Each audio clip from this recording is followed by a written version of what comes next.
तो last episode में हमने देखा था लू वेंजे को उसकी गर्लफ्रेंड ने धोखा दे दिया होता है और लू वेंजे की गर्लफ्रेंड को सबक सिखाने के लिए टोनी ने निया को बुलाया होता है। निया बोलती है आपने से अपने दोस्त से मिलाने के लिए मुझे इतनी रात को बुलाया। टोनी कहता है कि नहीं बस इतना काम नहीं था, हमें कल कुछ बहुत ही बड़ा करना है। आगे हमें अगले दिन का सीन दिखाया जाता है। हम देखते हैं लाउजिया और उसके बॉयफ्रेंड को जो कि अपने कार में चलते हुए जा रहे होते हैं। लाउजिया का बॉयफ्रेंड बोल रहा होता है लाउजिया तू बिल्कुल भी टेंशन मत लो, तुमने उस बेवकूफ वेंजे को छोड़ के अच्छा ही किया और तुम्हारा कुछ दिनों में बर्थडे आ रहा है ना, तो तुम्हें क्या गिफ्ट चाहिए। और लाउजिया कहती है मुझे एक नया बैग चाहिए। तभी उनके पास में टोनी की कार आती है जो कि उनके आगे आगे अचानक से ब्रेक मार देती है। उन लोगों की वजह से लाउजिया के बॉयफ्रेंड को भी ब्रेक मारना पड़ता है। फिर लाउजिया का बॉयफ्रेंड मिडिल फिंगर दिखाते हुए बोलता है क्या तुम्हें ड्राइव करना नहीं आता। लेकिन तभी वो निया को देख के काफी ज्यादा शर्मा जाता है और हम देखते हैं निया ने काफी अच्छा मेकअप किया होता है और वो काफी प्रिटी लग रही होती है। तभी कार से लू वेंजे उतरता है जिसने बहुत अच्छे कपड़े पहने होते हैं, जिसको देख के लाउजिया बोलती है क्या ये लू वेंजे है। फिर निया बोलती है वेंजे तुमने मुझे डरा दिया था, मुझे लगा था जो हमारी नई कार है वो बस टकराने ही वाली है। और वेंजे कहता है अगर ये टकरा भी जाती तो मैं तुम्हें नया खरीद के दे देता। वहीं लाउजिया का बॉयफ्रेंड सोच रहा होता है क्या सच में वेंजे इतना ज्यादा अमीर है। फिर लाउजिया आगे बढ़ते हुए बोलती है वेंजे एक्टिंग करना बंद करो। वेंजे बोलता है पता नहीं ये लड़की हमको परेशान करने के लिए क्यों आ गई, चलो बेबी हम लोग कार में बैठ के कहीं और चलते हैं। तभी लाउजिया बोलती है मैं तुम्हें बहुत ज्यादा लंबे टाइम से जानती हूँ, मुझे तुम्हारी फैमिली बैकग्राउंड के बारे में सब कुछ पता है और मैं ये बात मानती हूँ कि मैंने गलत किया, लेकिन तुम जो आज कर रहे हो वो बहुत ज्यादा घटिया लग रहा है, यहाँ पे एक्टिंग करना बंद करो। वह ये सब होते हुए जाओ टियान और टोनी देख रहे होते हैं। जाओ टियान कहता है लगता है उस लड़की को सब कुछ पता चल गया कि यहाँ पे एक्टिंग हो रही है। टोनी कहता है जाओ टियान तुम टेंशन मत लो, अभी तो मैंने यहाँ पे स्टेज सजाया भी नहीं है। तभी वहाँ पे बहुत सारी लग्जरी कार आ जाती है जो कि लाउजिया और उसके बॉयफ्रेंड की कार को घेर लेती है। फिर एक व्हाइट हेयर वाला लड़का बाहर निकलते हुए बोलता है वेंजे मेरे दोस्त तुम यहाँ पे हो। और उस व्हाइट हेयर वाले बंदे को देख के लाउजिया का बेस्ट फ्रेंड बोल रहा होता है ये तो ब्रदर बाई है। फिर बाई आगे जाके लाउजिया उसके बेस्ट फ्रेंड के कंधे पे हाथ रखता है। फिर बाई बोलता है लड़की तुम्हें पता है इस लड़के का नाम मकाई है, इसकी फैमिली एक कोल माइन को ऑन करती है और ये अमेरिका से पढ़ के आया है। लेकिन मैं तुम्हें बता दूं कि ये सारी बातें झूठ है, ये लड़का सभी लड़कियों से झूठ बोलता है ताकि अपना काम निकलवा सके और ये तुम्हें भी यहाँ पे बेवकूफ बना रहा है। कहीं ऐसा तो नहीं कि तुमने भी इसकी बातों को मान लिया कि ये कोई अमीर इंसान है। वहीं लाउजिया का बेस्ट फ्रेंड बोल रहा होता है मिस्टर भाई मुझे छोड़ दीजिए, आज के बाद मैं ऐसा कभी भी नहीं करूंगा। फिर मिस्टर भाई आगे जाते हुए बोलते हैं ये लड़का काफी ज्यादा चालाक है, यहाँ इसने एक और लड़की को बेवकूफ बना ही लिया और क्या इस लड़की ने अपनी शक्ल नहीं देखी, इस लड़की को कौन अमीर लड़का पटाएगा। ये सुन के लाउजिया सदमे में चली गई होती है। फिर लाउजिया मेकई के पीछे चप्पल लेके पड़ गई होती है और कहती है तुम्हारे से झूठे से अच्छा तो सुअर है। वहीं माकई बोल रहा होता है सिस्टर लाउजिया मुझे माफ कर दो। फिर वेंजे बोलता है चलो ठीक है चलते हैं। लेकिन तभी लाउजिया वेंजे का पैर पकड़ लेती है, कहती है मुझे माफ कर दो, मुझे ऐसा छोड़ के मत जाओ, मैं बस गरीबी से डर रही थी इसी वजह से मैंने ऐसा किया, क्या तुम मुझे एक और चांस दे सकते हो। लेकिन वेंजे आगे बढ़ते हुए बोलता है तुम कभी मेरी तरफ वापस मत आना और कभी मुझे कांटेक्ट करने की कोशिश ही मत करना। वही मिस्टर बाई के दोस्त बोल रहे होते हैं मिस्टर बाई ने तो काफी शानदार एक्टिंग करी और लाउजिया का बॉयफ्रेंड उनसे छुप के भाग रहा होता है। लेकिन तभी वो टोनी से टकरा जाता है और टोनी बोलता है तुम यहाँ से भागने की कोशिश कर रहे हो, तुम खुद को कम से कम 100 थप्पड़ मारो उसके बाद यहाँ से जाना। सीन चेंज होता है, हमें एक क्लब का सीन दिखाया जाता है जहाँ बैठकर टोनी और सभी लोग जाम टकरा रहे होते हैं। टोनी बोलता है आज सभी लोगों का बहुत बहुत शुक्रिया कि आप सभी लोग मेरी हेल्प करने के लिए आए। तभी मिस्टर बाई बोलते हैं आप मेरे ब्रदर हाउटियान के दोस्त हैं और हाउटियान के दोस्त मतलब मेरे दोस्त। तभी मिस्टर बाई आगे बढ़ते हुए बोलते हैं मिस्टर स्टार्क मुझे आपसे एक हेल्प चाहिए, मैंने सुना है कि आप यूट्यूब पे बहुत सारे पैसे उड़ा देते हैं, इसी चीज को लेके मुझे भी आपसे एक हेल्प चाहिए थी। टोनी कहता है तुम क्या कहना चाहते हो मुझे कुछ भी समझ में नहीं आ रहा। मिस्टर भाई बताते हैं कि मुझे एक काफी ज्यादा पसंद है लेकिन इस महीने में मैं उसे बहुत सारा खर्चा कर चुका हूँ और अब मेरे पास और पैसे नहीं है उसके ऊपर खर्च करने के लिए, तो क्या आप मुझे थोड़ा सा पैसा उधार दे सकते हैं। वही टोनी सोच रहा होता है ये अमीर लोग हमेशा दूसरों की पावर चेक करते रहते हैं। फिर झाउटियान बोलता है मिस्टर स्टार्क आप बुरा मत मानिएगा, ये तो बस मजाक कर रहा था। लेकिन टोनी अपने ग्लास को टेबल पे पटक देता है जिसको देख के सभी लोग सोच रहे होते हैं लगता है ये गुस्सा हो गया है। फिर टोनी उन लोगों को अपना फोन देते हुए बोलता है मैं तुम लोगों को अपना फोन दे रहा हूँ और थोड़ी देर में टॉयलेट जाके आ रहा हूँ, तुम लोगों को जितना पैसा उड़ाना है तुम उड़ा सकते हो।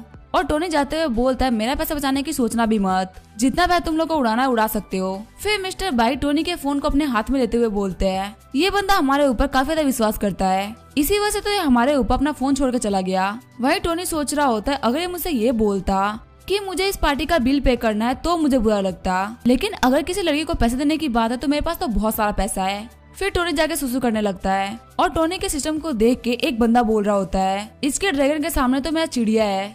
फिर वो बंदा टोनी को थम्स अप करके वहाँ चला जाता है।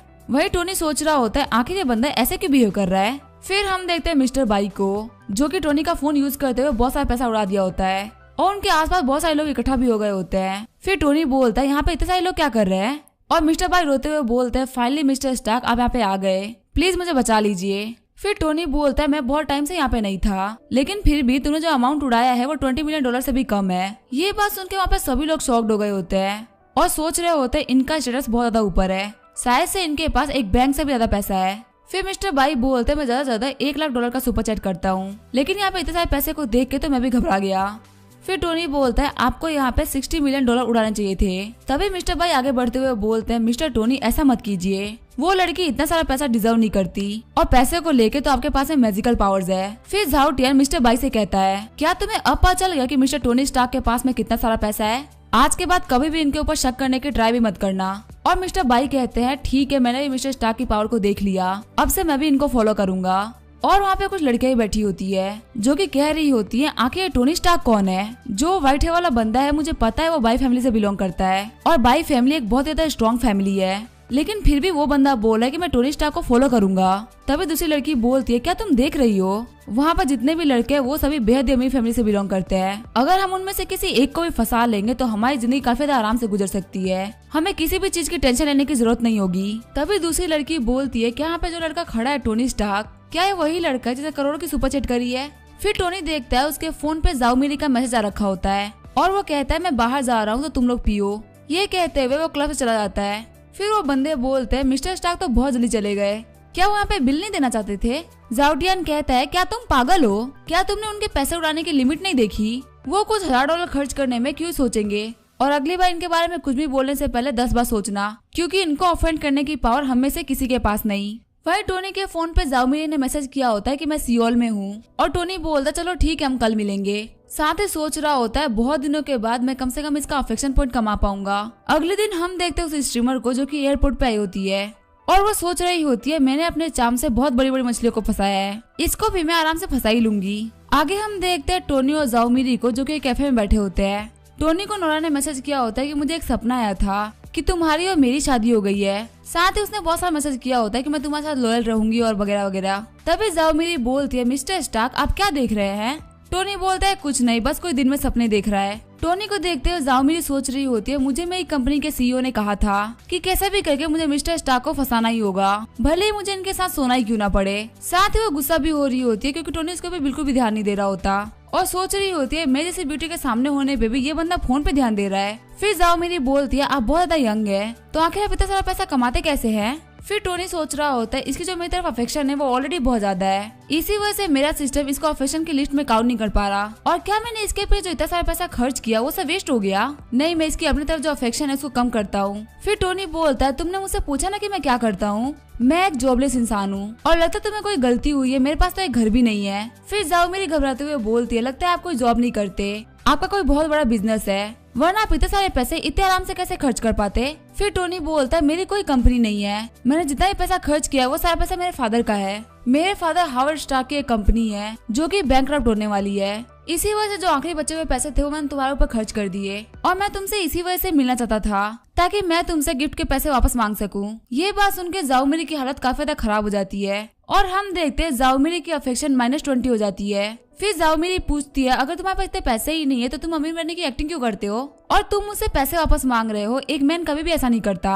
और जाओमिरी की अफेक्शन 40 पॉइंट से गिर जाती है। फिर वो कहती है तुम्हारे से बेवकूफ इंसान के साथ में टाइम वेस्ट करने का कोई मतलब नहीं है। फिर जाओमिरी अपने ब्रदर लेन को कॉल लगाती है और कहती है मैं एयरपोर्ट से बाहर एक कैफे में बैठी हूँ, क्या आप मुझे लेने के लिए आ सकते हैं। यहाँ पे एक लूजर है जो कि मुझे काफी ज्यादा परेशान कर रहा है तो इसको भी सबक सिखाना था। वही टोनी सोच रहा होता है ये लड़की तो काफी ज्यादा खतरनाक है, इसने मुझे सामने सामने 2 फेसेस दिखा दिए। तभी वहाँ पे थोड़ी देर बाद ब्रदर लेन भी आ जाते हैं और कहते हैं मेरे रहते हुए जाओमिरी को सियोल में परेशान करने की हिम्मत किसने करी। फिर जाओमिरी लेन के पास जाते हुए बोलती है ब्रदर लेन थैंक गॉड आप आ गए, इस कमीने ने मेरा हाथ ही पकड़ा था। लेकिन ब्रदर लेन उसको इग्नोर करते हुए टोनी से आके हाथ मिलाने लगते हैं और कहते हैं मिस्टर स्टार्क आखिर आप यहाँ पे क्या कर रहे हैं, मेरी किस्मत काफी अच्छी है कि मैं आपसे मिल गया। मेरा नाम जाउलेन है जो कि ब्रदर भाई के साथ में कार लेके आया था और हमने कल ड्रिंक भी करी थी साथ में। तभी टोनी बोलता है अच्छा जाउलेन हाँ तुम मुझे याद हो। जाउलेन बोलता है कल मुझे काफी ज्यादा बुरा लगा था कि आप काफी जल्दी चले गए, लेकिन अगर आज हम मिले हैं तो मैं आपको पार्टी दूंगा। ये देख के जाओ मेरी सोच रही होती है आखिर मिस्टर लैन इसे इतना प्लॉट की हो रहा है। ये सियोल के टॉप रिच बंदों में से एक है और ये बहुत बड़ी बड़ी कंपनीज को भी ऑन करता है। जाओ मेरी बोलती है ब्रदर लैन मुझे माफ करिएगा। तभी जाओ लैन गुस्सा करते हुए बोलता है तुम्हारी हिम्मत कैसे हुई मेरे ब्रदर के बारे में ऐसी बातें करने की। ये मेरे एल्डेस्ट ब्रदर है और क्या तुम्हें पता है इनके पास इतना सारा पैसा है कि तुम्हारी पूरी फैमिली को खड़े खड़े गाड़ दे। जाओलिन की बातों को सुनकर जाओ मेरी सोच रही होती है क्या सच में मिस्टर स्टार्क के पास इतना सारा पैसा है और लगता है अभी ये मेरा टेस्ट ले रहे थे और मैंने इतनी बड़ी अपॉर्चुनिटी को खो दिया। फिर जाओ मेरी बोलती है मिस्टर स्टार्क मुझे माफ करेगा मैंने आपको गलत समझ लिया। तभी टोनी को नोटिफिकेशन आता है कि जाओ मेरी आपके अफेक्शन लिस्ट में आ चुकी है और अगर जाओ मेरी के 95 अफेक्शन पॉइंट्स हो जाते हैं तो इससे आपको 25 स्ट्रेंथनिंग पॉइंट मिलेंगे। फिर टोनी बोलता है कोई बात नहीं मुझे पता है कि लोग जवानी में गलतियां करते हैं मैं तो बस मजाक कर रहा था तो मुझे बिल्कुल भी बुरा नहीं लगा। और जाओ मेरी बोल रही होती है मिस्टर स्टार्क तो बहुत ज्यादा अच्छे हैं और जाओ मेरी की अफेक्शन भी 10 पॉइंट से बढ़ गई होती है। वही टोनी सोच रहा होता है सच में लड़की एंकर होने के काबिल है। जैसे इसने देखा कि मेरे पास पैसे नहीं है इसकी अफेक्शन पूरी तरीके से खत्म हो गई लेकिन अब इसको पता चला कि मेरे पास पैसे हैं तो इसकी अफेक्शन बढ़ने लग गई। फिर जाओलन जाओ मेरे पे गुस्सा करते हुए बोलता है मिस्टर स्टार्क ने तुम्हें मिलियंस ऑफ डॉलर की सुपर चैट करी है लेकिन तुम इन्हें ये गंदी सी कॉफी पिला रही हो। मिस्टर स्टार्क आप मेरे साथ चलिए मुझे एक बहुत अच्छे रेस्टोरेंट के बारे में पता है। और टोनी बोलता है चलो ठीक है हम चलते हैं। फिर वो लोग कार में बैठते हैं और जाओ मेरी टोनी स्टार्क का हाथ पकड़ लेती है साथ ही कहती है आपको मेरे ऊपर गुस्सा नहीं आ रहा मैंने बहुत बड़ी गलती करी है। और टोनी बोलता तुम फालतू की टेंशन मत लो। वहीं जाओ मेरी सोच रही होती है आखिर इन्होंने यूट्यूब को खोल रखा है।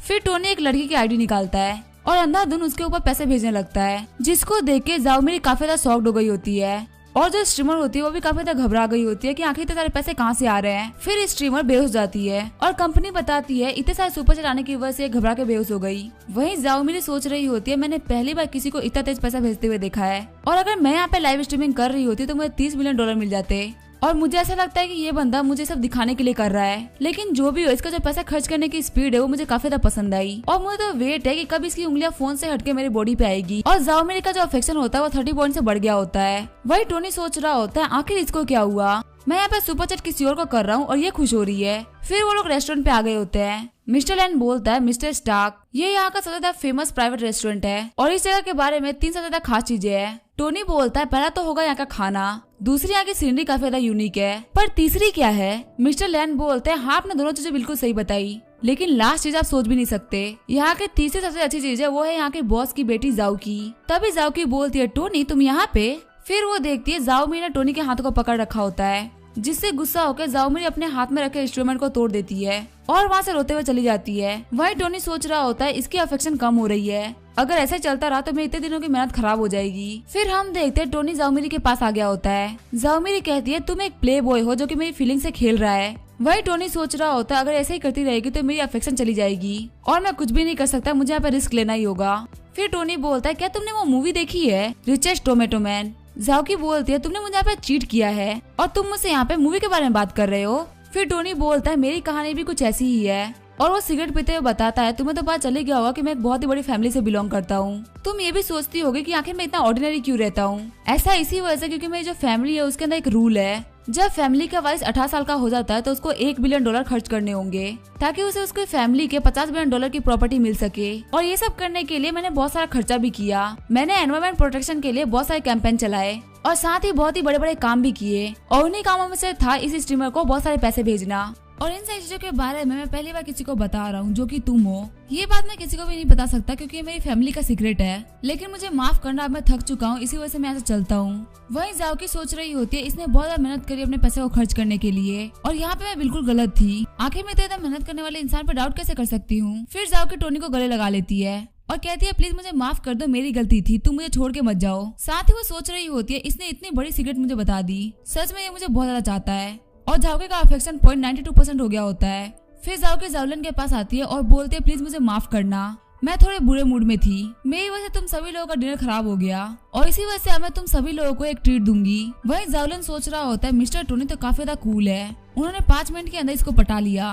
और जाओ मेरी सोच रही होती है यार ये लड़की कहाँ से आ गई मुझे ये बिल्कुल भी पसंद नहीं है। फिर जाओ मेरी बोलती है मिस्टर स्टार्क आपने बताया नहीं कि लड़की कौन है। तभी जाओ की बोलती है तुमने भी नहीं बताया कि तुम कौन हो और आंटी अब देखने में हमारी एज की नहीं लग रही आप हमसे बड़ी लग रही है। वही जाओलिन सोच रहा होता है जाओकी ने जाओमेरी को पूरी तरीके से हरा दिया। जाओकी की बात सुनकर जाओमेरी बहुत ज्यादा गुस्सा हो गई होती है। टोनी कहता है मुझे भूख लगी है, तुम लोग फाइट मत करना, और इसी वजह से वो दोनों लड़कियां फाइट नहीं करती। ये देख के जाओलिन बोलता है यहाँ पे सिर्फ मिस्टर स्टार्क के एक बार बोलने से इन दोनों ने फाइट नहीं करी। मिस्टर स्टार्क तो बिल्कुल अनप्रिडिक्टेबल है। यहाँ पे एक लड़की जो कि बहुत ही फेमस स्ट्रीमर और एंकर है और दूसरी डिस्ट्रिक्ट की सबसे बेहतरीन ब्यूटीज में से एक है और बहुत ही ज्यादा टैलेंटेड लड़की है। और हमारे मिस्टर स्टार्क तो आर्ट ऑफ वुमेन कंट्रोलिंग में एक्सपर्ट निकले।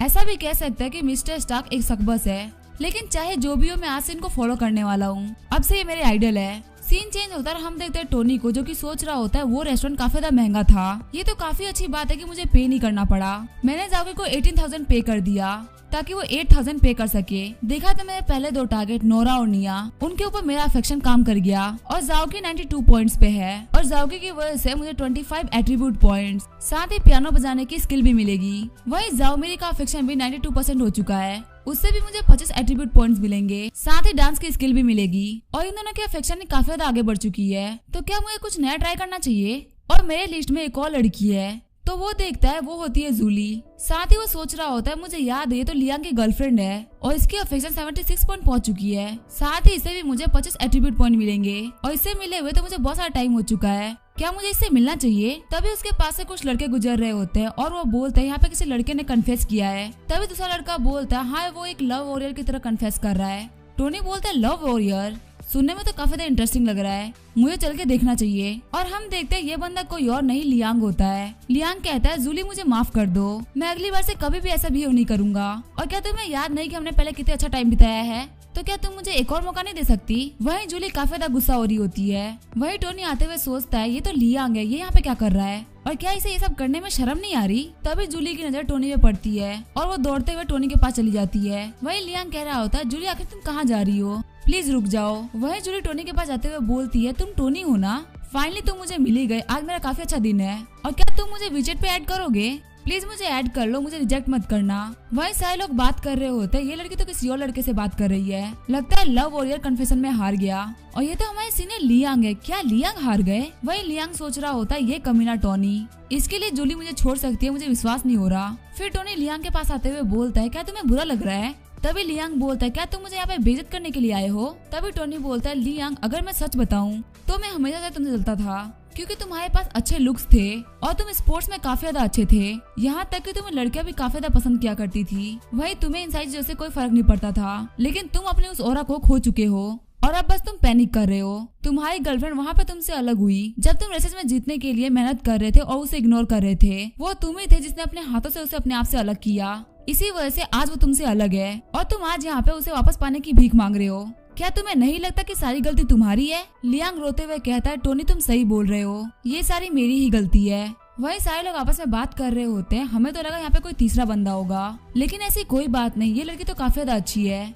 इसके बॉयफ्रेंड जो इसके साथ किया वो बिल्कुल भी अच्छा नहीं था। वही जूली सोच रही होती है टोनी मुझे कितना ज्यादा समझता है, इसकी वजह से मेरी इज्जत भी बच गई और जूली का अफेक्शन 91 पॉइंट तक बढ़ गया होता है। वहीं हम देखते हैं भीड़ में यूकी भी होती है जो कि सोच रही होती है आखिर इसका इस लड़की के साथ में क्या रिश्ता है। फिर वो दौड़ते हुए जाओकी के पास जाती है और कहती है जाओकी टोनी तुम्हें चीट कर रहा है। फिर जाओकी बोलती है यूकी आप प्रॉब्लम खड़ी मत करो, मुझे कोई भी धोखा दे सकता है पर टोनी धोखा नहीं दे सकता। फिर यूकी बोलती है मैं नीचे देख के आ रही हूँ, वो नीचे एक लड़की से कन्फेस कर रहा था और वो लड़की भी उसे काफी ज्यादा पसंद करती है। तभी जाओकी बोलती है इसमें टोनी की क्या गलती की कोई उसे कन्फेस कर रहा है, वो उसे रोक तो नहीं सकता ना।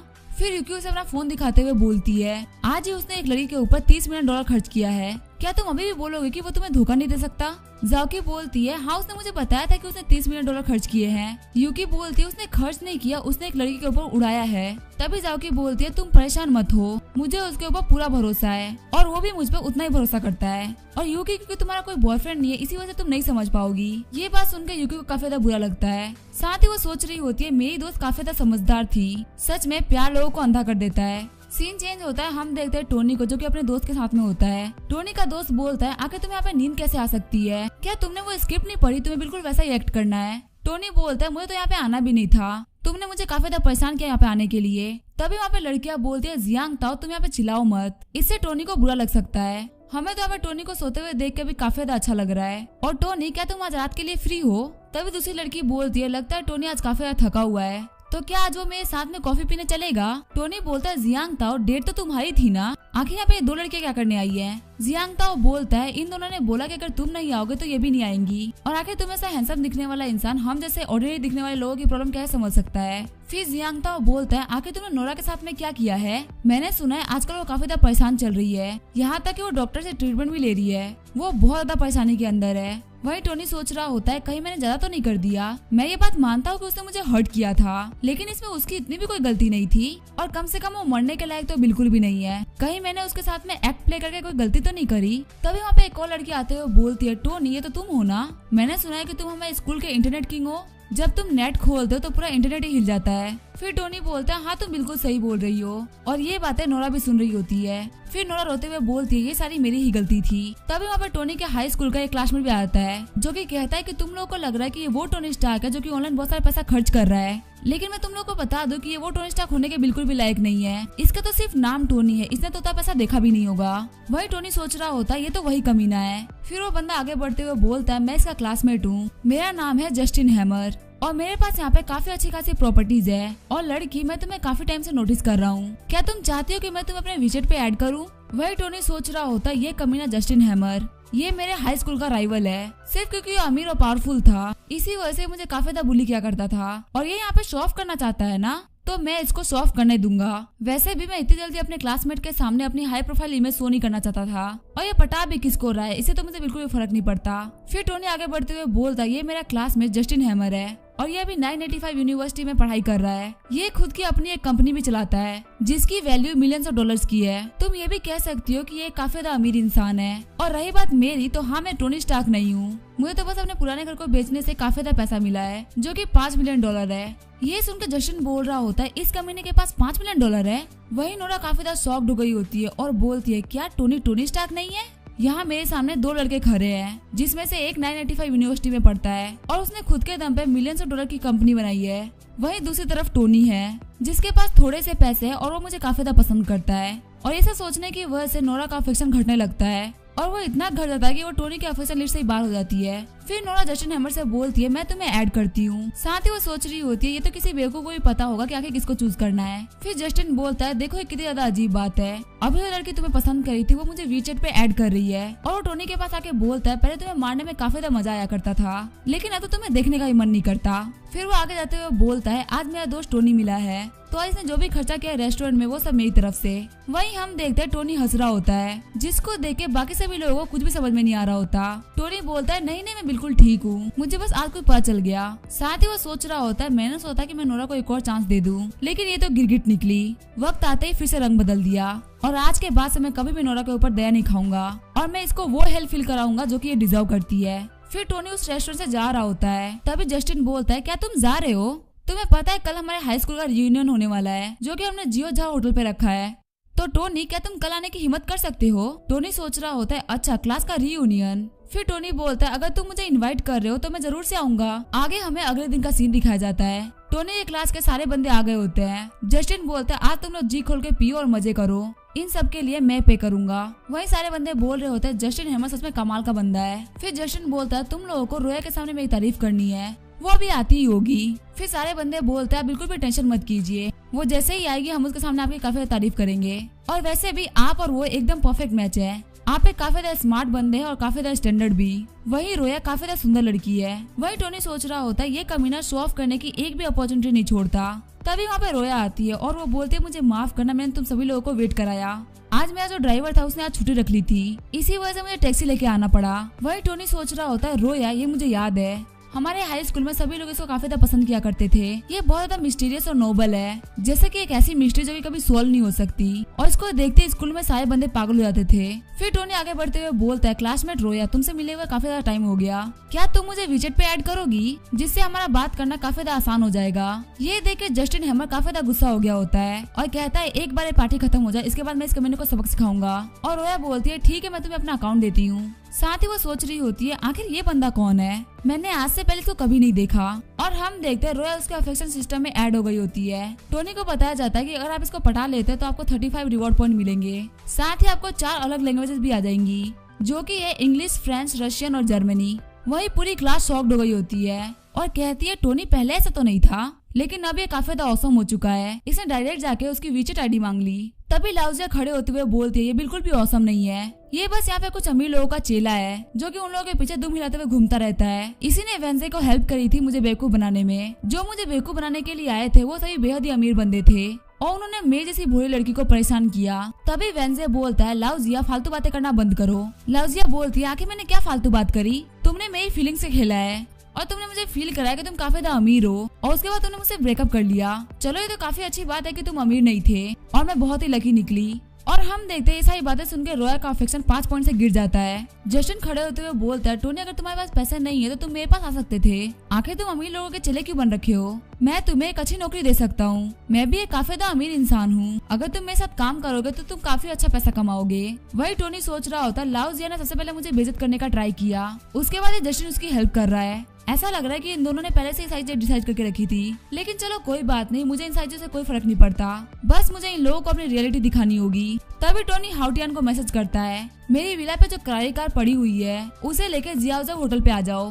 फिर हम देखते हैं उन लोगों की पार्टी खत्म हो गई होती है। सब लोग बाहर निकलते हुए बोल रहे होते हैं सच में एक 4 स्टार होटल था, खाना खा के तो मजा ही आ गया, सच में जशन काफी ज्यादा कूल बंदा है, उसने हम सभी के लिए पे भी कर दिया। वह जशन चलते हुए सोच रहा होता है लू वेंसडे और ये कमीना टोनी अब ये किसी को भी अपनी शक्ल नहीं दिखा पाएंगे, आज तो मैंने इनकी काफी ज्यादा बेइज्जती करी है और आज के रात मुझे ऐसा फील हो रहा है जैसे कि मैं जीत गया। तभी जस्टिन बोलता है रोया क्या तुम चाहते हो कि मैं तुम्हें घर छोड़ दूं और आज की रात मैं तुम्हारा ड्राइवर बन जाऊं, और हाँ मैं तुमसे प्रॉमिस करता हूँ कि मैं तुमसे कभी भी छुट्टी नहीं मांगूंगा। फिर रोया बोलते है नहीं नहीं इसकी कोई जरूरत नहीं है। तभी होटल का एक बंदा आता है और वो बोलता है मिस्टर जस्टिन मैं कब से आपको ढूंढ रहा था, क्या आप अपनी कार को पार्किंग से हटा सकते हैं। जस्टिन बोलता है मैंने तुम्हारे रेस्टोरेंट को पैसा दिया है तो आखिर मैं अपनी कार को पार्किंग से क्यों हटाऊंगा। वही जो बंदा होता है वो बोलता है हमारी पार्किंग 9 बजे के बाद में सिर्फ वीआईपी कस्टमर के लिए खुलती है और अभी हमारा वीआईपी कस्टमर आया है जो कि अपनी कार को पार्क करना चाहता है, इसी वजह से आपको मैं परेशानी दे रहा हूँ आपकी कार हटाने के लिए। फिर जस्टिन बाहर आके अपनी कार को बाहर निकाल लेता है और सोच रहा होता है कि मुझे देखना कि आखिर ये बंदा कौन है जिसके लिए मुझे अपनी कार को बाहर निकालना पड़ा। तभी वो देखता है उसके कार की जगह पे एक करारी कार खड़ी होती है और वो सोच रहा होता है ये तो वही करारी कार है जो कि मैंने सिर्फ शो में देखी है। फिर वो कार से हाउटियन को बाहर निकलते हुए देख के बोलता है ये तो जैंग हाउटियान है। अब मुझे पता चल गया कि आखिर मुझे अपनी कार क्यों निकालनी पड़ी। इस बंदे के बारे में बोला जाता है कि ये बंदा पूरी सियोल का सबसे ज्यादा यंग अमीर बंदा है और ये तो काफी अच्छी बात है कि मैंने गुस्से में इससे कोई पंगा नहीं लिया वरना ये मुझे खड़े खड़े बर्बाद कर देता। लेकिन तभी टोनी जाके हाउटियन से हाथ मिलाने लगता है और कहता है हाउटियन मेरी कार को यहाँ पे लाने के लिए बहुत बहुत शुक्रिया। तभी हाउटियन कहता है आप तो मेरी फैमिली की तरह है ब्रदर, आपको थैंक्स बोलने की कोई भी जरूरत नहीं है और आगे कार डिलीवर करके मुझे ऑनरेबल फील हो रहा है। वही जस्टिन सोच रहा होता है क्या ये कार टोनी की है और ये हाउटियन इसे इतना ज्यादा पोलाइटली क्यों बात कर रहा है। वही सारे लोग बात करने लगते हैं क्या इतना ज्यादा अमीर है, इसके पास एक करारी कार भी है और एक करारी कार के अंदर जस्टिन के दर्जन ऑफ कार आ जाए। वही टोनी झाउटियान को बोलता है मुझे आपको अपने कुछ क्लासमेट से मिलाना था जो भी बहुत ज्यादा अमीर बंदे हैं। वही टोनी एक क्लासमेट लाउजिया को ब्लेम करते हुए बोल रहे होते हैं आखिर तुम क्या बात कर रही थी, तुम कह रही थी कि टोनी यहाँ पे अमीर बंदों के पीछे घूमता है पर देख के तो ऐसा कुछ भी नहीं लग रहा। वही रोया सोच रही होती है लगता है जस्टिन और लाउजिया मिलके टोनी को बेइज्जत करने का प्लान बनाया था, लेकिन इस बंदे ने खुद के पास इतना सारा पैसा होने के बावजूद भी खुद को डिफेंड नहीं किया। ये काफी ज्यादा इंटरेस्टिंग इंसान है और रोया के अफेक्शन 15 पॉइंट से बढ़ गए होते हैं। तभी टोनी बोलता है रोया क्या मैं तुम्हें तुम्हारे घर छोड़ सकता हूँ, और रोया बोलती है ठीक है और फिर वो दोनों चले जाते हैं। और लू वेंसडे झाउटियान से बोलता है आपने यही बोला ना कि जस्टिन की वेल्थ में और टोनी के वेल्थ में इतना अंतर है जितना कि इंसान और कुत्ते के बीच में, और ये सारी बातें सुनकर जस्टिन को काफी ज्यादा गुस्सा आ रहा होता है। सीन चेंज होता है, हम देखते हैं रोया को जो कि सोच रही होती है टोनी की कार देख के मैं कुछ ज्यादा ही खुश हो गई थी, लेकिन अगर मैं सच बताऊँ तो मैं टोनी को अच्छे से नहीं जानती, लेकिन फिर भी मैं उसे कार में ऐसे ही बैठ गई, क्या पता ये मेरे बारे में क्या सोच रहा होगा। तभी टोनी बोलता है मैं काफी देर से ध्यान दे रहा हूँ, तुम्हारा जो ये पेंडेंट है वो तो डिका ओटामैन है। फिर रोया बोलती है क्या तुम इसको जानते हो। टोनी बोलता है हाँ मुझे भी ओटामैन सीरीज देखना काफी ज्यादा पसंद था, मुझे इसकी ट्रांसफॉर्मेशन काफी ज्यादा कूल लगती थी। फिर रोया बोलती है हाँ मुझे भी, मैं बचपन से ये शो देखते हुए आ रही हूँ और सबसे बेकार बात तो ये है कि मेरी एज की कोई भी लड़की ये शो नहीं देखा करती थी। और फिर ऐसे ही करके वो लोग आपस में बात करने लगते हैं। वही टोनी सोच रहा होता है मुझे लगा नहीं था कि रोया का इतना ज्यादा खुशमिजाज साइड होगा, ये ज्यादातर हमेशा कोल्ड ही रहती है, मुझे इसको खुश देख ऐसा लग रहा है कि मुझे इसकी ब्यूटी को प्रोटेक्ट करना चाहिए, और पता नहीं क्यों पर मुझे पहली बार ऐसा लग रहा है कि मैं प्यार में पड़ चुका हूँ। फिर टोनी रोया को बाय बोलते हुए बोलता है तुमसे मिलकर काफी ज्यादा अच्छा लगा, तुम बाकी क्लासमेट से काफी ज्यादा अलग थी। रोया बोलती है तुम मुझे रोया बोल सकते हो और मुझे मेरे घर तक ड्रॉप करने के लिए शुक्रिया। फिर वो दोनों ही हंसने लगते हैं। टोनी को जाते हुए देख के रोया सोच रही होती है ये काफी ज्यादा इंटरेस्टिंग इंसान है, इसने मुझे बाकियों की तरह जज नहीं किया, ये उन बेकार लड़कों से बिल्कुल अलग है जो भी खुद को बॉसी दिखाते हैं और कूल बनने का एक्ट करते हैं। फिर रोया अपने घर के अंदर आती है रोया की मम्मी उसे बोलती है, मैंने तुम्हें बोला है ना ज्यादा देर तक बाहर मत घुमा करो। और तुम उस डेट के बारे में क्या सोच रही हो जिसे मैंने तुम्हें जाने के लिए कहा था? तुम्हें पता ना कि तुम्हारे पापा की कंपनी काफी ज्यादा बुरी हालत में है और जो हान फैमिली की इन्वेस्टमेंट है वो काफी ज्यादा जरूरी है और हम कुछ भी नहीं कर सकते, हमें ये करना ही होगा। फिर रोया हंसते हुए बोलती है, मॉम क्या मेरी खुशी और मेरी हैप्पीनेस मैटर नहीं करती? मुझे उस हान फैमिली के लड़के से शादी नहीं करनी है। तभी रोया की मम्मी बोलती है, हमने बचपन में तुम्हें पालने में तुम्हारे ऊपर बहुत सारा खर्चा किया है, तुम्हें खाने पहनने और खेलने से लेकर तुम्हें जो भी कुछ चाहिए होता था हमने सब कुछ दिया। और अगर आज तुम्हारी फैमिली की हालत ठीक नहीं है तो तुम अपनी फैमिली की हेल्प भी नहीं कर सकती। मुझे पता है जो हान गैंग है वो बिल्कुल भी ठीक इंसान नहीं है, लेकिन ऐसे बहुत सारे लोग होते हैं जो कि शादी के बाद सुधर जाते हैं। और क्या तुम चाहते हो कि तुम्हारी मॉम बाकियों के सामने अपने घुटनों पे गिड़गिड़ाए? रोया रोते हुए बोलती है, ठीक है मम्मी मैं समझ गई।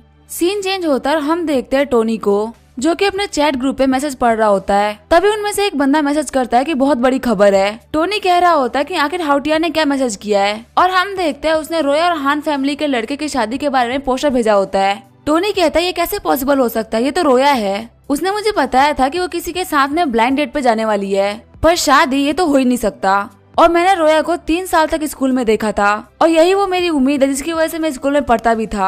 आज तक मैं ऐसा बंदा बन के रहा जो कि सिर्फ देखता रहा, लेकिन आज मैं पहली बार आगे बढ़ के कुछ एक्शन लूंगा।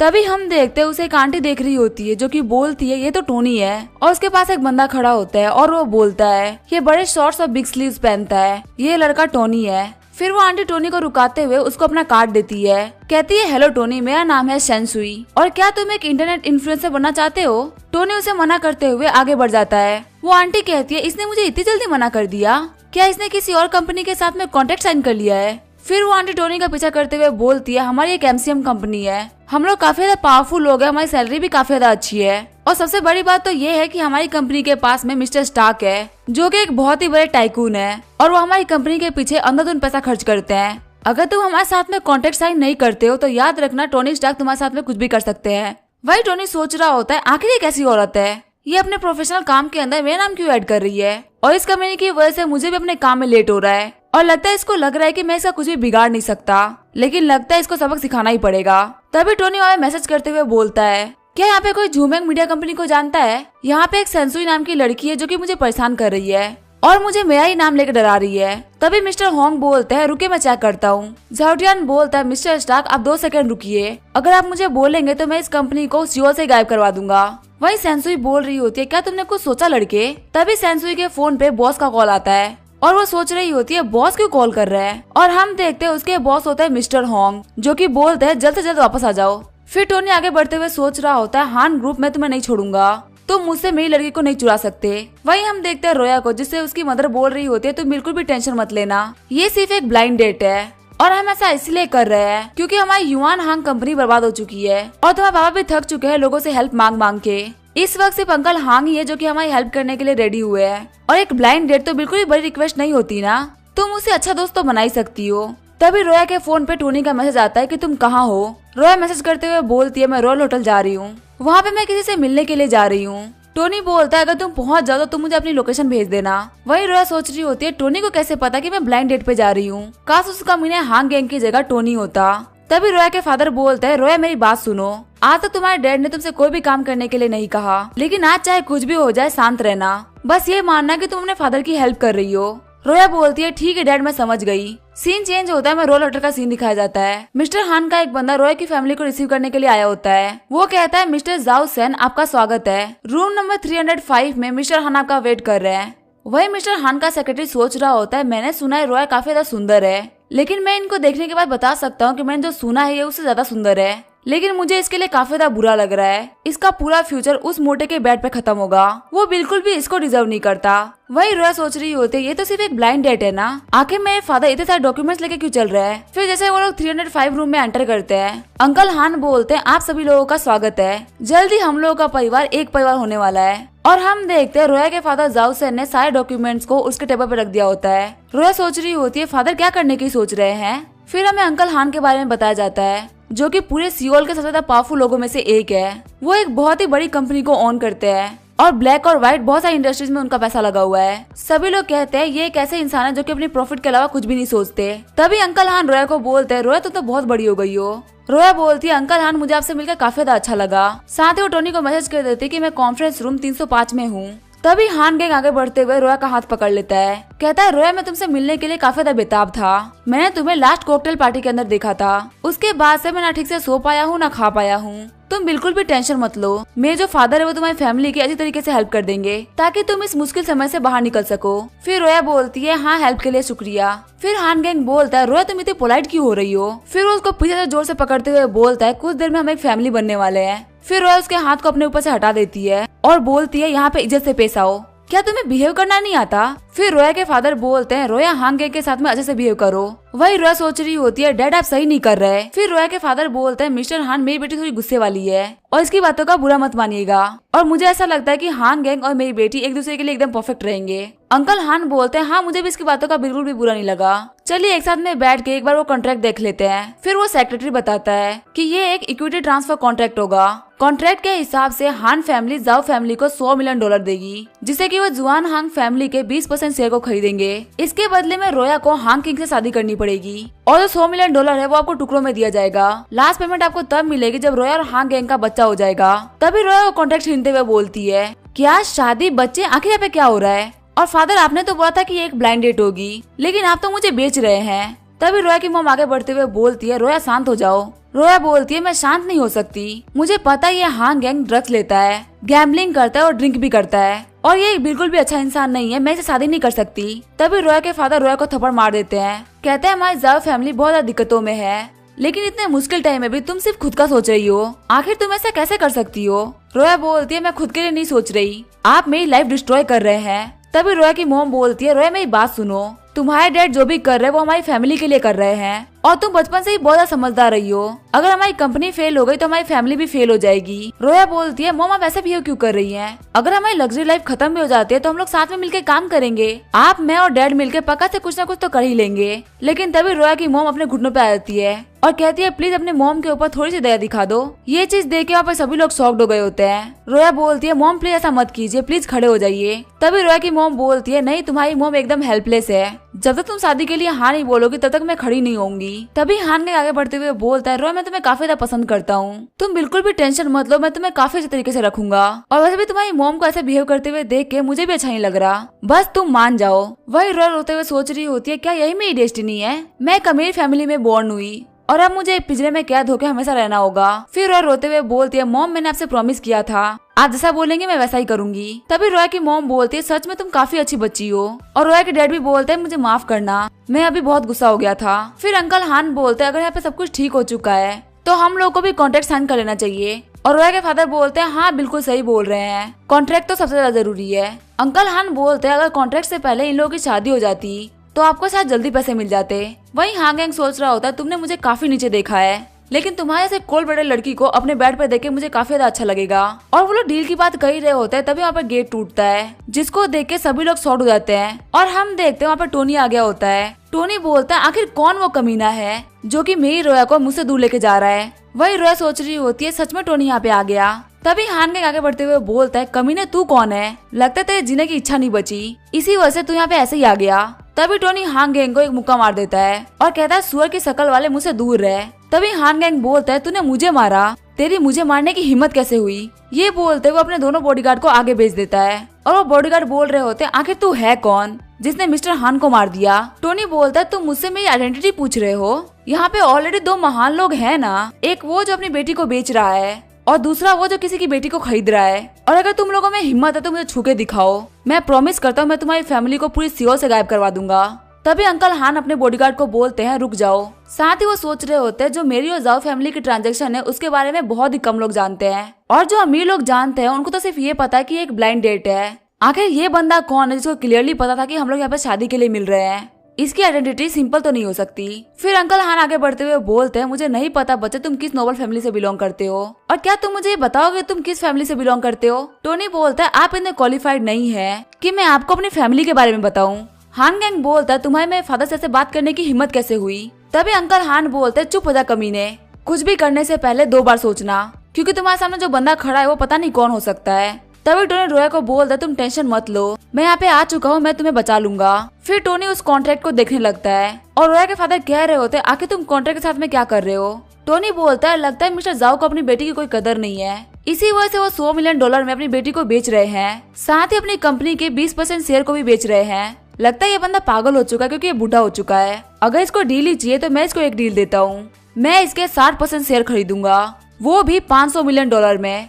ये सुन के वहाँ पे सभी लोग शॉक्ड हो गए होते हैं। अंकल हान सोच रहे होते हैं इसने $500 मिलियन कैश की बात ऐसे ही कर दी। ऐसी बातें करने के लिए भी कम से कम आपके पास $10 बिलियन के एसेट्स होने चाहिए। और मैं हान सेंसुई, मैंने लाइफ में बहुत कुछ अचीव किया है, लेकिन ये पहली बार है जब मैं किसी को पढ़ नहीं पा रहा। वही रोया के फादर सोच रहे होते हैं $500 मिलियन, इतने पैसों से मैं अपनी कंपनी को सिर्फ बचा नहीं सकता, मैं उसको आगे ही बढ़ा सकता हूँ। फिर टोनी बोलता है मुझे 500 मिलियन के बदले में सिर्फ शेयर्स ही नहीं चाहिए, मेरी एक और रिक्वेस्ट थी। फिर वो रोया की तरफ अपनी फिंगर पॉइंट करता है। ये देख के रोया भी सोच रही होती है क्या टोनी भी मुझे $500 मिलियन के बदले में खरीदना चाहता है।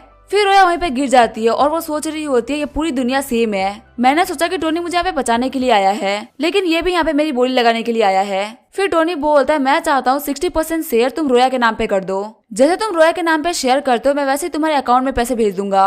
वही रोया सोच रही होती है टोनी ने उसके पिंजरे को खोल दिया और अब वो आजाद है, और ये बिल्कुल उसी हीरो की तरह है जो कि शो में एग्जिस्ट करता था।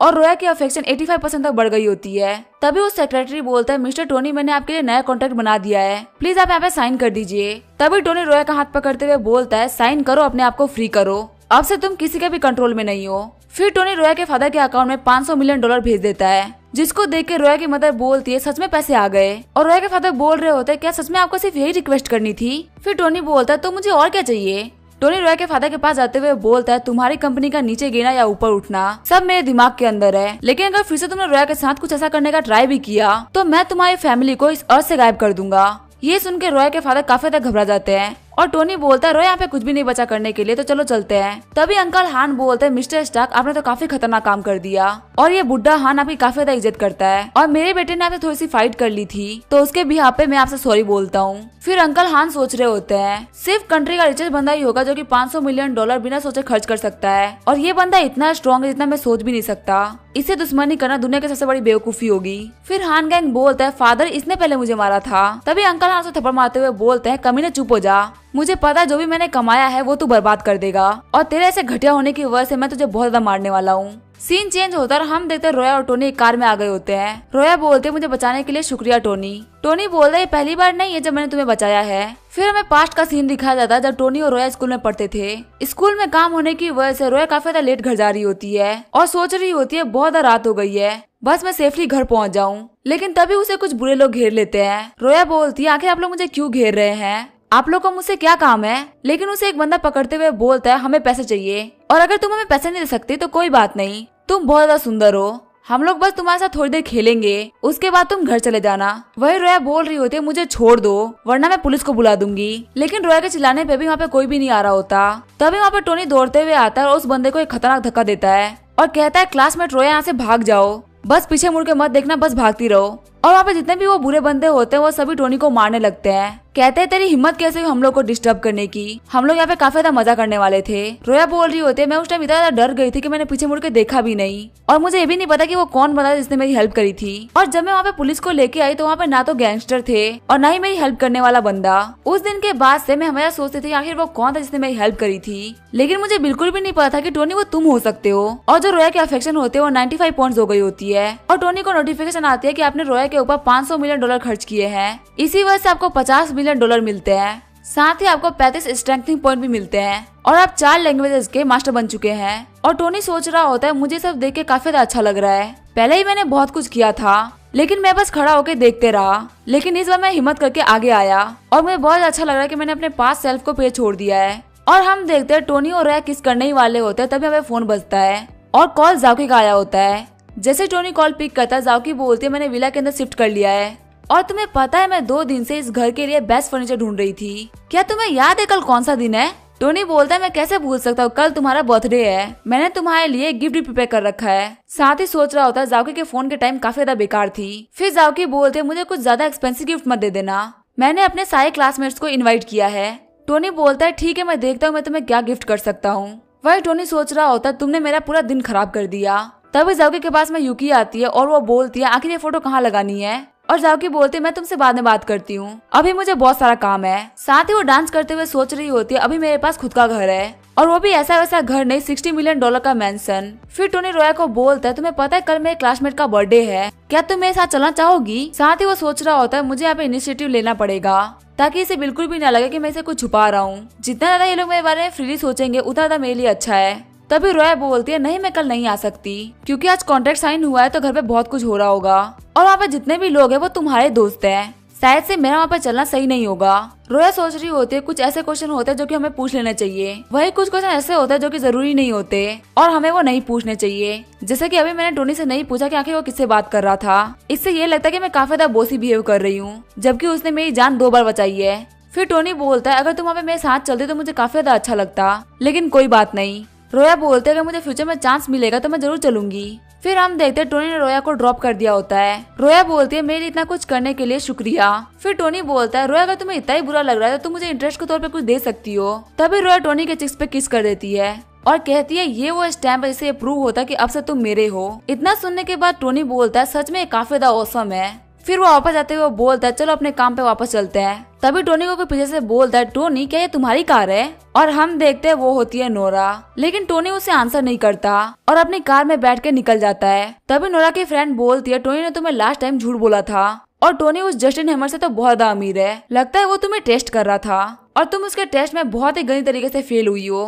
तभी नोरा को भी जो भी उसने किया होता है वो सब याद आ रहा होता है और नोरा की दोस्त बोलती है तुमने सब कुछ खराब कर दिया, तुम सच में एक पागल पिगो। नोरा रोते हुए बोलती है मैंने बहुत बड़ी गलती कर दी, मैंने एक बहुत ही बड़ी अपॉर्चुनिटी को खो दिया, अब तो टोनी मेरा मुंह भी नहीं देखना चाहेगा। नोरा की फ्रेंड बोलती है हाँ नोरा तुमने मौका मिस कर दिया, अब तुम्हारे पास कोई भी चांस नहीं बचा है, लेकिन वही मेरे पास अभी भी चांस है। फिर नोरा शॉक्ड होते हुए बोलती है तुम्हारे कहने का मतलब क्या है। नोरा की फ्रेंड बोलती है टोनी हैंडसम है और काफी ज्यादा अमीर भी है, ये चीज सेंस बनाते है कि सिर्फ तुम उसे नहीं पटा सकती, मैं भी उसे पटा सकती हूँ। क्या पता टोनी तुमसे बोर हो गया हो और अब वो मुझे पसंद कर ले। तभी नोरा अपने फ्रेंड के बाल पकड़ते हुए बोलती है कमीनी तरह से बोलने की हिम्मत कैसे हुई, और नोरा के फ्रेंड भी नोरा के बाल पकड़ लेती है और कहती तू तो चीप और घटिया लड़की है, तू तो जंगे के बैठ तक चली गई थी पैसे के लिए। तभी नोरा बोलती है चुप हो जाओ, अगर तुमने एक शब्द और बोला तो मैं तुम्हें मार डालूंगी। ऐसे ही वो दोनों लड़कियां रास्ते में पहलवानी करने लगती हैं। वही लोग उन लोगों की वीडियो बनाने लगते हैं, साथ ही कह रहे होते हैं इस बार ओलंपिक में गोल्ड पक्का है। आगे हम देखते हैं नोरा को जो कि रोते हुए बोल रही होती है मैंने अपने बॉयफ्रेंड को खो दिया और अपने बेस्ट फ्रेंड के साथ में पहलवानी करके अपनी दोस्ती भी तोड़ दी, और अब मेरे पास में ना ही बॉयफ्रेंड है, ना ही बेस्ट फ्रेंड है और ना ही इज्जत, सभी लुट गई। और लग नहीं रहा कि अब मैं टोनी को कभी फंसा भी पाऊंगी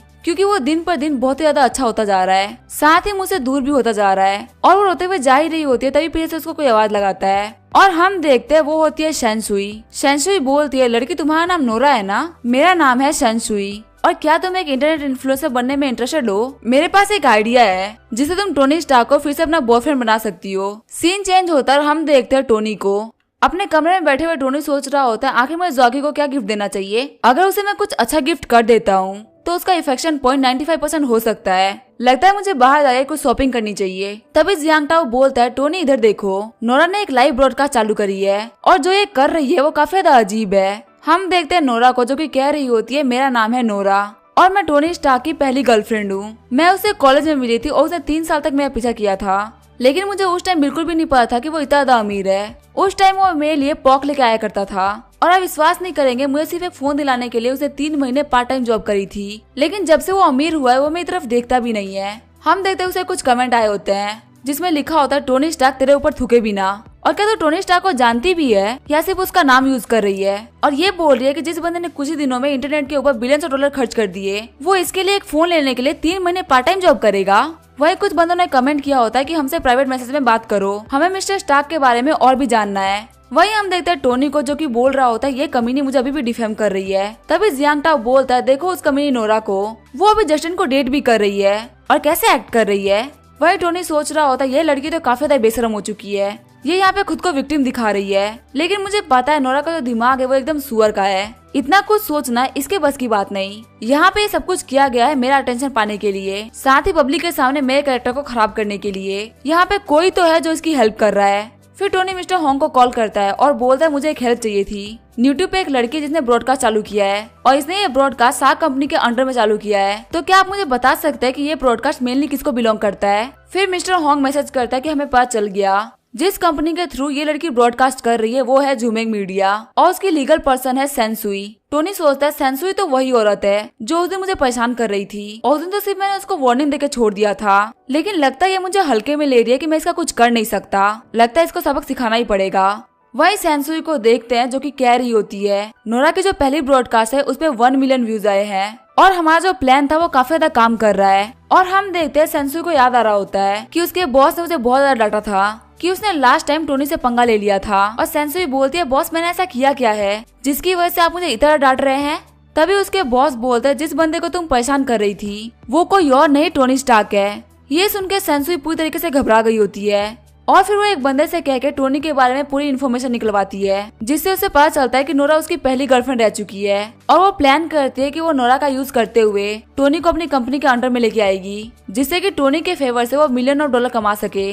वही प्रेजेंट में हम देखते हैं सेंसुई को जो कि कह रही होती है नोरा एक इंटरनेट सेलिब्रिटी बन जाएगी और ये देख के पक्का से मिस्टर स्टार्क का गुस्सा कम हो जाएगा और अगर इन दोनों के बीच में पैचअप हो जाता है तो ये हमारी कंपनी के लिए काफी अच्छी बात हो जाएगी। लेकिन तभी सेंसुई के फोन पे उसके बॉस का कॉल आता है और कहती है क्या हमारी कंपनी को पूरे इंटरनेट नेटवर्क से ब्लॉक कर दिया गया है। वही हम देखते हैं टोनी को जिसने थोड़ी देर पहले मिस्टर होंग को मैसेज किया होता है कि जो वो जूमिंग मीडिया वो मुझे बिल्कुल भी पसंद नहीं है और मैं उस कंपनी को सियोल में और देखना नहीं चाहता हूँ और मिस्टर होंग वो कंपनी कल का सूरज नहीं देखना चाहिए। फिर मिस्टर होंग और जाउटियान मिलकर उस कंपनी को पूरे इंटरनेट से ब्लॉक करवाते हैं, हर बड़ी कंपनी से उनका कॉन्ट्रैक्ट टर्मिनेट कर देते हैं, एक एक इन्वेस्टर से कहते हैं कि अपना पैसा रिफंड करो और जिस बिल्डिंग पे वो कंपनी है उस बिल्डिंग को भी ब्लॉक करवा देते हैं, पूरे जूमिंग मीडिया को चारों तरफ से बर्बाद कर देते हैं। फिर हम देखते हैं सेंसुई को जो कि कह रही होती है क्या हमारी कंपनी को बैन कर दिया गया है और जितने भी कंपनी हमारे साथ में काम कर रही थी उन लोगों ने अपने कॉन्ट्रैक्ट को टर्मिनेट कर दिया है और उनमें से एक बंदा बता रहा होता है जितने भी मेजर शेयर होल्डर्स है उन सभी ने अपने पैसे को वापस निकाल लिया है